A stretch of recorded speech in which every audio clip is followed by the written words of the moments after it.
Բարի օր սիրելիներս, այսօր պատրաստում եմ կաղամբով աղցան, այնպես ինչպես պատրաստում են Հունաստանում։ Այս աղցանը հունարենով կոչվում է պոլիտիկի սալատա, որը թարգմանաբար նշանակում է քաղաքական աղցան։ Աղցանի համար մեզ հարկավոր է կաղամբ, կարմիր և կանաչ պղպեղ, գազար և մաղադանոց։ Այնուհետև համեմում ենք լիմոնի հյութով, սև և կարմիր պղպեղներով, աղ, քացախ, զեյթունի ձեթ, մի լավ խառնում ենք այս ամենը և մատուցում։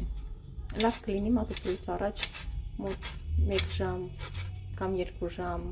սառնարանում մնա, որ համերը լավ խառնվեն իրար, ստացվում է շատ կծու և միաժամանակ թթու աղցան, որ ախորժակ է բացում։ Այս